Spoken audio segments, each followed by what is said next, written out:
ਤੁਸੀਂ ਵੇਖੋ ਜਦੋਂ ਗੁਰੂ ਗੋਬਿੰਦ ਸਿੰਘ ਮਹਾਰਾਜ ਨੇ ਪੰਜਾਂ ਪਿਆਰਿਆਂ ਦੀ ਚੋਣ ਕੀਤੀ ਆਨੰਦਪੁਰ ਸਾਹਿਬ ਦੀ ਧਰਤੀ ਤੇ, ਇਹ ਕੀ ਸੀ ਭਲਾ? ਲੋਕਤੰਤਰ। ਜਦੋਂ ਕੋਈ ਫੈਸਲਾ ਕਰਨਾ ਇਕੱਲਾ ਬੰਦਾ ਫੈਸਲਾ ਨਾ ਕਰ ਸਕੇ, ਪੰਚਾਇਤਾਂ ਹੁੰਦੀਆਂ। ਹੁਣ ਪੰਚਾਇਤਾਂ ਤੇ ਬਾਅਦ ਚ ਬਣੀਆਂ। ਗੁਰੂ ਸਾਹਿਬ ਨੇ ਇੱਕ ਲੋਕਤੰਤਰ ਦੀ ਗੱਲ ਕੀਤੀ ਵੀ 5 ਜਾਣੇ ਇਕੱਠੇ ਹੋਣ। ਬਾਬਾ ਬੰਦਾ ਸਿੰਘ ਬਹਾਦਰ ਦੇ ਨਾਲ 5 ਪਿਆਰੇ ਆਉਣੇ। ਇਹ ਤੋਂ ਪਤਾ ਲੱਗਦਾ ਵੀ ਕੋਈ ਵੀ ਫੈਸਲਾ ਕਰਨਾ ਤੇ ਵਿਚਾਰ ਗੋਸ਼ਟੀ ਨਾਲ ਕੀਤਾ ਜਾਵੇ। ਗੁਰੂ ਸਾਹਿਬ ਨੂੰ ਤੁਸੀਂ, ਗੁਰੂ ਸਾਹਿਬ ਵਰਗਾ ਸਮਾਜ ਸੁਧਾਰ ਕੌਣ ਹੋ ਸਕਦਾ? ਤੁਸੀਂ ਜਦੋਂ ਗੁਰੂ ਸਾਹਿਬ ਜੀ ਦੀਆਂ ਤੁਸੀਂ ਨੀਤੀਆਂ ਵੇਖੋਗੇ, ਕੰਮ ਕਰਨ ਦੇ ਤਰੀਕੇ ਵੇਖੋਗੇ, ਸਮਾਜ ਵਿੱਚ ਘੁੰਡ ਪ੍ਰਥਾ ਬੰਦ ਕਰਨੀ, ਸਮਾਜ ਵਿੱਚ ਸਤੀ ਪ੍ਰਥਾ ਬੰਦ ਕਰਨੀ। ਇੱਥੇ ਮਰਦ ਚੜ੍ਹਾਈ ਕਰਦਾ ਸੀ ਤੇ ਔਰਤ ਨੂੰ ਨਾਲ ਚਿਖਾ ਵਿੱਚ ਜਿਉਂਦੇ ਸਾੜ ਦਿੱਤਾ ਜਾਂਦਾ ਸੀ। ਪਰ ਜੇ ਪਤਨੀ ਚੜ੍ਹਾਈ ਕਰੇ ਤੇ ਉਹਦਾ ਦੂਜਾ ਵਿਆਹ ਹੋ ਜਾਂਦਾ ਸੀ। ਇਹ ਬਾਣੀ 'ਚ ਲਿਖਿਆ, ਭੰਡ ਮੂਆ ਭੰਡ ਭਾਲੀਏ, ਭੰਡ ਹੋਵੇ ਬੰਧਾਨ।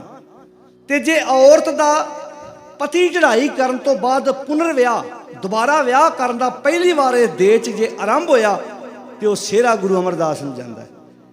ਧੰਨ ਗੁਰੂ ਅਮਰਦਾਸ ਨੇ ਕਾਨੂੰਨ ਪਾਸ ਕਰਾਇਆ ਕਿ ਜੇ ਮਰਦ ਚੜ੍ਹਾਈ ਕਰ ਜਾਏ ਤੇ ਔਰਤ ਨੂੰ ਵੀ ਛੋਟੀ ਉਮਰ ਦੇ ਵਿੱਚ ਜੇ ਉਹਦਾ ਪਤੀ ਚੜ੍ਹਾਈ ਕਰ ਗਿਆ, ਦੋਵਾਂ ਪਰਿਵਾਰਾਂ ਦੀ ਸਹਿਮਤੀ ਹੋਵੇ ਤੇ ਉਹਨੂੰ ਦੁਬਾਰਾ ਵਿਆਹ ਕਰਾਉਣ ਦੀ ਆਗਿਆ ਹੋਣੀ ਚਾਹੀਦੀ। ਇਹ ਕਾਨੂੰਨ ਪਾਸ ਕਰਾਇਆ। ਇਹ ਸਮਾਜ ਸੁਧਾਰ ਕੰਮ ਸੀ ਸਾਡੇ ਗੁਰੂ ਪਾਤਸ਼ਾਹ ਜੀ ਦੇ। ਜ਼ਿੰਦਗੀ ਜਿਉਣ ਦੇ ਤਰੀਕੇ ਦਿੱਤੇ। ਅੱਜ ਹੋ ਜਾਂਦਾ ਕੋਈ ਨਸ਼ੇ ਕਾਰਨ ਪਤੀ ਕਾਲਵਾਸ ਹੋ ਗਿਆ, ਕੋਈ ਐਕਸੀਡੈਂਟ ਹੋ ਗਿਆ, ਪਰਿਵਾਰਾਂ ਦੀ ਸਹਿਮਤੀ ਹੁੰਦੀ ਹੈ ਤੇ ਬੱਚੀ ਦਾ ਦੁਬਾਰਾ ਵਿਆਹ ਕੀਤਾ ਜਾਂਦਾ।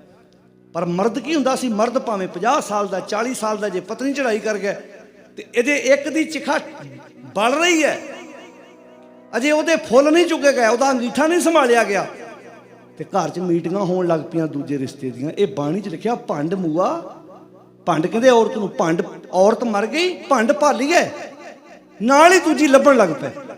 ਤੇ ਜੇ ਕਿਤੇ ਔਰਤ ਦੇ ਬਾਰੇ ਕਿਸੇ ਨੇ ਕਿਹਾ ਵੀ ਅਜੇ ਉਮਰ ਵਿਚਾਰੀ ਦੀ 30-35 ਸਾਲ ਹੈ, ਇਹਦਾ ਪੁਨਰ ਵਿਆਹ ਕਰ ਦਿਓ, ਤੇ ਇਹ ਸਾਡੇ ਇੱਥੇ ਧਾਰਮਿਕ ਅਲੰਬਰਦਾਰ ਜਿਹੜੇ ਅਖਵਾਉਣ ਵਾਲੇ ਸੀ, ਉਹ ਇਹ ਗੱਲ ਬਰਦਾਸ਼ਤ ਨਹੀਂ ਸੀ ਕਰਦੇ। ਤੇ ਗੁਰੂ ਅਮਰਦਾਸ ਨੇ ਇੱਕ ਕਾਨੂੰਨ ਪਾਸ ਕਰਾਇਆ ਇਸ ਦੇਸ਼ ਵਿੱਚ ਕਿ ਔਰਤ ਨੂੰ ਵੀ ਪੁਨਰ ਵਿਆਹ ਕਰਾਉਣ ਦੀ ਆਗਿਆ ਦਿੱਤੀ ਜਾਵੇ। ਇਹਦਾ ਪਤਾ ਲੱਗਦਾ ਕਿ ਗੁਰੂ ਅਮਰਦਾਸ ਜੀ ਦਾ ਦੇਣਾ ਨਹੀਂ ਦੇ ਸਕਦੀ ਇਸ ਦੇਸ਼ ਦੀ ਔਰਤ, ਜਿੱਥੇ ਔਰਤ ਦੇ ਇੰਨੇ ਤਸ਼ੱਦਦ ਹੋ ਰਹੇ ਸਨ। ਇਹ ਸਮਾਜ ਸੁਧਾਰ ਕੰਮ ਸੀ ਸਾਡੇ ਗੁਰੂ ਪਾਤਸ਼ਾਹ ਜੀ ਦੇ। ਸਿਰ ਉੱਚਾ ਚੁੱਕ ਕੇ ਜ਼ਿੰਦਗੀ ਜਿਉਣ ਦੇ ਤਰੀਕੇ ਦਿੱਤੇ। ਲੋਕਤੰਤਰ ਦੀ ਗੱਲ ਵੀ ਕੋਈ ਫੈਸਲਾ ਕਰਨਾ ਵਨ ਮੈਨ ਸ਼ੋਅ ਨਾ ਹੋਵੇ। ਬੈਠ ਕੇ ਵਿਚਾਰ ਗੋਸ਼ਟੀ ਕਰੋ। ਬੈਠ ਕੇ, ਹੋ ਸਕਦਾ ਇੱਕ ਬੰਦਾ ਗਲਤ ਫੈਸਲਾ ਕਰ ਲਵੇ, ਉਹ ਕਿਸੇ ਨਾਲ ਸਲਾਹ ਮਸ਼ਵਰਾ ਕਰ ਲਵੇ ਤਾਂ ਕਿ ਆਪਾਂ ਕਿਸੇ ਚੰਗੇ। ਪਿੰਡਾਂ ਵਿੱਚ ਵੀ ਹੁੰਦਾ। ਹੁਣ ਇੱਕ ਪੰਚਾਇਤ ਕਿੱਥੋਂ ਬਣਦੀ? ਪੰਚਾਇਤ ਦਾ ਅਰਥ ਹੀ ਸੀ ਰਲ ਮਿਲ ਕੇ ਆਪਾਂ ਕੋਈ ਸਾਂਝਾ ਫੈਸਲਾ ਲੈਣਾ, ਤਾਂ ਕਿ ਜੇ ਇੱਕ ਬੰਦਾ ਫੈਸਲਾ ਗਲਤ ਲਊ ਤੇ 4 ਉਸ ਫੈਸਲੇ ਨੂੰ ਸਹੀ ਕਰਨ ਵਾਲੇ ਵੀ ਵਿੱਚ ਹੋਣਗੇ। ਤੋ ਪਾਤਸ਼ਾਹ ਜੀ ਨੇ ਇਹ ਪੰਜਾਂ ਦੀ ਚੋਣ ਕੀਤੀ, ਸਾਨੂੰ ਖੰਡੇ ਦੀ ਪੌਲ ਦਿੱਤੀ, ਸਾਨੂੰ ਗੁਰਬਾਣੀ ਦੇ ਸਨਾਮ ਅੰਮ੍ਰਿਤ ਨਾਲ ਜੋੜਿਆ। ਸਿਰ ਉੱਚਾ ਚੁੱਕ ਕੇ ਜ਼ਿੰਦਗੀ ਜਿਉਣ ਦਾ ਪ੍ਰਣ, ਇੱਕ ਕਮਿਟਮੈਂਟ ਹੈ ਕਿ ਮਹਾਰਾਜ ਇਹ ਸਿਰ ਤੁਹਾਡਾ ਹੈ, ਜਿੱਥੇ ਮਰਜ਼ੀ ਲਾ ਲਓ। ਅੱਜ ਤੋਂ ਬਾਅਦ ਸਿਰ ਤੁਹਾਡੇ ਅੱਗੇ ਅਸੀਂ ਸੌਂਪ ਦਿੱਤਾ ਹੈ। ਪਰ ਹੁਣ ਖੰਡੇ ਦੀ ਪੌਲ ਲੈਣ ਤੋਂ ਬਾਅਦ, ਸਿਰ ਗੁਰੂ ਨੂੰ ਦੇਣ ਤੋਂ ਬਾਅਦ ਫਿਰ ਸਿਰਾ ਗੁਰੂ ਦਾ ਹੋ ਗਿਆ, ਸਾਡਾ ਥੋੜਾ। ਜੇ ਉਹ ਤੋਂ ਬਾਅਦ ਵੀ ਅਸੀਂ ਮਠੀਆਂ ਕਬਰਾਂ ਤੇ ਲੈ ਗਏ, ਇਹਦਾ ਅਰਥ ਕੀ ਹੈ? ਅਸੀਂ ਵੇਚਣ ਤੋਂ ਬਾਅਦ ਵੀ ਕਬਜ਼ਾ ਆਪਣਾ ਰੱਖਿਆ। ਜਿਵੇਂ ਬਾਣੀ ਦਾ ਵਾਕ ਹੈ ਕਿ ਮਨ ਵੇਚੈ ਸਤਿਗੁਰ ਕੇ ਪਾਸ ਤੇ ਸਿਵ ਕੇ ਕਾਰਜ ਰਾਸ। ਤੁਸੀਂ ਜਿਹੜੀ ਚੀਜ਼ ਵੇਚ ਦਿੰਦੇ ਹੋ ਉਹਦੇ ਤੇ ਸਾਡਾ ਹੱਕ ਨਹੀਂ ਰਹਿ ਜਾਂਦਾ ਮੁੜ ਕੇ। ਤੁਸੀਂ ਜ਼ਮੀਨ ਵੇਚ ਦਿੱਤੀ, ਗੱਡੀ ਵੇਚ ਦਿੱਤੀ, ਘਰ ਵੇਚ ਦਿੱਤਾ, ਜਿਹਨੂੰ ਵੇਚ ਦਿੱਤਾ ਹੁਣ ਉਹਦਾ ਹੈ। ਗੱਡੀ ਵੇਚ ਦਿੱਤੀ, ਜ਼ਮੀਨ ਵੇਚ ਦਿੱਤੀ, ਉਹਦੇ ਪਲਾਟ ਕੱਟੇ, ਉਹਦੇ ਵਿੱਚ ਕਿਹੜੀ ਫਸਲ ਬੀਜਣੀ ਉਹਦੀ ਆਪਣੀ ਮਰਜ਼ੀ ਹੈ। ਵੇਚਣ ਤੋਂ ਬਾਅਦ ਸਾਡੇ ਅਧਿਕਾਰ ਖਤਮ ਹੈਗੇ, ਅਸੀਂ ਉਹ 'ਤੇ ਕੀ ਕਰੀਏ? ਅਸੀਂ ਉਹਨੂੰ ਕੁਝ ਨਹੀਂ ਕਹਿ ਸਕਦੇ। ਖਰੀਦਣ ਵਾਲੇ ਨੇ ਡਿਪੈਂਡ ਕਰਦਾ, ਉਹਦੇ ਪਲਾਟ ਕੱਟ ਕੇ ਕਲੋਨੀਆਂ ਬਣਾਉਣੀਆਂ ਨੇ ਉਹਨੇ, ਜਾਂ ਉਹਨੇ ਉਹਦੇ 'ਤੇ ਕੋਈ ਆਪਣੇ ਵੱਲੋਂ ਕੋਈ ਫੈਕਟਰੀ, ਕੋਈ ਕਾਰਖਾਨਾ ਲਾਉਣਾ ਹੈ, ਉਹਦੀ ਆਪਣੀ ਮਰਜ਼ੀ ਹੈ। ਜਦੋਂ ਜ਼ਮੀਨ ਵੇਚਣ ਤੋਂ ਬਾਅਦ ਸਾਡਾ ਅਧਿਕਾਰ ਕੋਈ ਨਹੀਂ, ਘਰ ਵੇਚਣ ਤੋਂ ਬਾਅਦ ਸਾਡਾ ਅਧਿਕਾਰ ਕੋਈ ਨਹੀਂ, ਅਸੀਂ ਦੇ ਚੁੱਕੇ ਹਾਂ, ਗੱਡੀ ਵੇਚ ਚੁੱਕੇ ਹਾਂ, ਤੇ ਆਪਣਾ ਮਨ ਗੁਰੂ ਅੱਗੇ ਵੇਚਣ ਤੋਂ ਬਾਅਦ ਇਹਦੇ ਦਾ ਅਧਿਕਾਰ ਸਾਡਾ ਕਿਵੇਂ ਹੋਇਆ? ਵਾਸਤਵ 'ਚ ਇਹ ਅਸੀਂ ਆਪਣਾ ਮਨ ਗੁਰੂ ਨੂੰ ਦੇਣ ਨੂੰ ਤਿਆਰ ਹੀ ਨਹੀਂ ਆ। ਜਦੋਂ ਮਨ ਗੁਰੂ ਨੂੰ ਦੇ ਦਿੱਤਾ, ਫਿਰ ਮਨ ਦੀ ਘਾੜਤ ਨਵੇਂ ਸਿਰਿਓਂ ਘੜੀ ਜਾਏਗੀ। ਜਦੋਂ ਨਵੇਂ ਸਿਰਿਓਂ ਘੜੀ ਜਾਏਗੀ, ਜ਼ਿੰਦਗੀ ਜਿਉਣ ਦਾ ਰੁਤਬਾ, ਸਿਰ ਉੱਚਾ ਚੁੱਕ ਕੇ ਜ਼ਿੰਦਗੀ ਜਿਉਣ ਦਾ ਜੋ ਜਜ਼ਬਾ ਸਾਨੂੰ ਗੁਰੂ ਪਾਤਸ਼ਾਹ ਜੀ ਨੇ ਬਖਸ਼ਿਸ਼ ਕੀਤਾ ਹੈ, ਇਹ ਸਾਨੂੰ ਮਿਲ ਜਾਏਗਾ।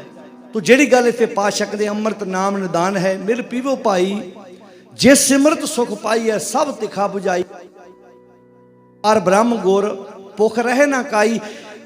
गुरु अकाल पुरख की सेवा करने का अर्थ की है? वो अकाल पुरख व्यापक है।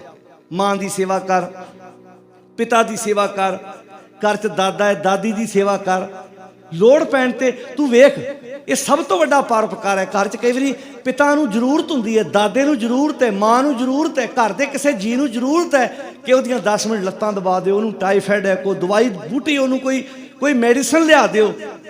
ये परोपकार है, ये साडा अपना मुढ़ला फर्ज है। अज असीं परिवारां विच रिश्तियां दी कदर करनी छड्ड दित्ती।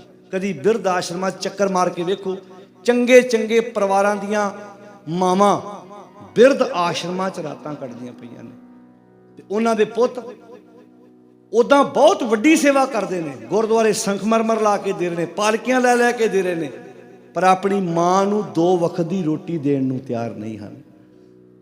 कित्थों तुरे असीं ते कित्थे आण खलोते। गल आण के डिबड़दी है एजुकेशन ते।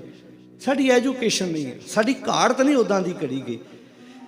एक प्यारे ख्याल रखना, घर का माहौल ये डिपेंड बहुत वड्डा करता है। जदों घर विच बच्चे पाले जाते हैं, जदों घर साडे पिता दादी का सत्कार साडे सामने करते हैं, तो वह प्रभाव साडे मन पर भी पैंदा है। भी जे साडा पिता साडी मां नाल चंगी तरह बोलता है, दादी नाल बोलता है, असीं भी अपनी मां का इंज ही सत्कार करना है।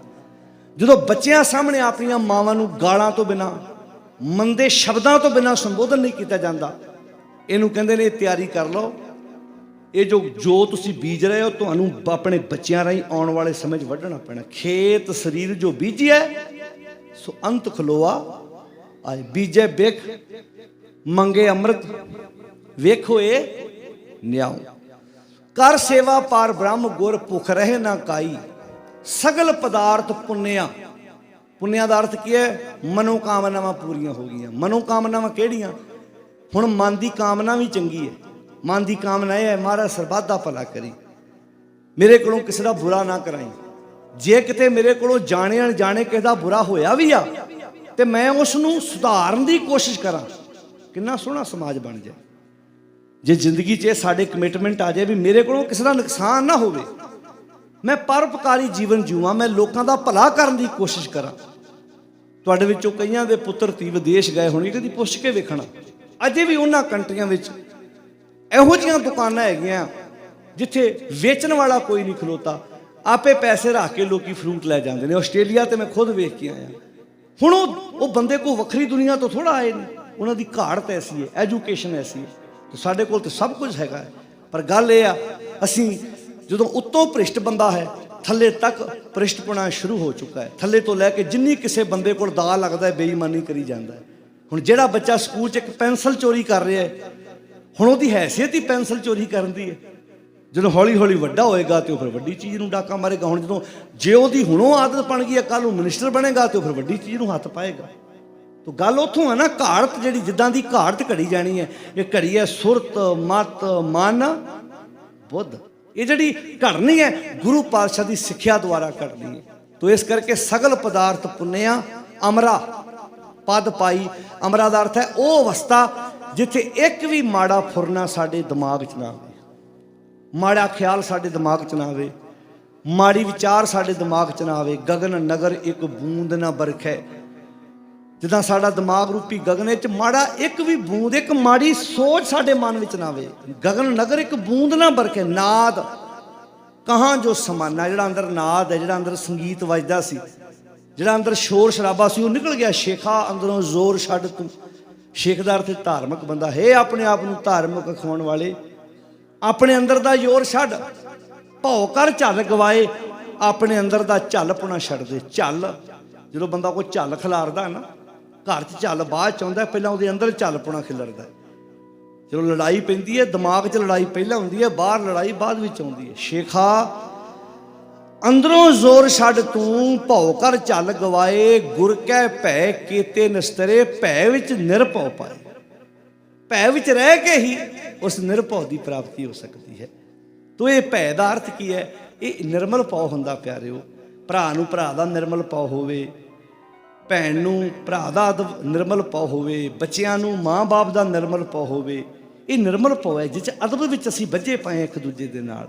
कि मैं चंगा समाज सिरजा, परिवारां 'च बैठ के शामां नूं सलाह मशवरे करने, प्रशादा छकदिआं कोई चंगी गल करनी कि आपां कल नूं की करना है, अज आपां की कीता। हैगे ने परिवार जिथे बैठ के विचार गोष्ठियां करदे, ते इहो ਜਿਹੇ भी परिवार हैगे आ, बस आउंदे आपो अपनी रोटी खा के ते बस सौण दी करदे, दब दब लेट गए, सवेरे उठ के अपने कंमां नूं तुर पे, कोई किसी नूं पुछदा नहीं तेरी सेहत किदां, तैनूं बुखार तो नहीं चढ़िया, कि दवाई दी तो नहीं लोड़। तो कई बारी घर दे भी कहंदे भाई ये घर आया ना आया एक बराबर, जदों इन्हें पुछना ही नहीं। कई बारी मावां इहो चाहुंदियां ना, एक बार पुत पुछे भी मां ठीक है, तो मां नूं बिना दवाई तो ठीक हो जाती भी मैनूं पुछिया तो हैगा किसी ने। वो आस लाउंदी मैनूं नूंह पुछे, तो नूंह भी आस लाउंदी है कि मेरी सस मां कहंदी सी कि मैं तेरी मां वां, मैं अज ठीक नहीं हैगी, मैनूं पुछे। घर च धी लेट उठे तो मां कहंदी है ना कोई गल नहीं, तू मेरी धी आ, अज मैं चाह पानी बना लैनी आ। तो जे अज नूंह ठीक नहीं हैगी तो उदों भी सस मां बड़ा रोल अदा करे। घरां च निक्कियां निक्कियां गल्लां ने, जे अपने पेके असीं अपनी भरजाई तो उम्मीद लाउने आ कि साडी मां दी फुल सेवा करे, तो इत्थे भी जिहड़ी मैं आई हाँ, विआही आई हाँ, मेरी जिहड़ी सस है मेरी मां है, तो मेरा फर्ज बनदा मैं दी सेवा संभाल करां।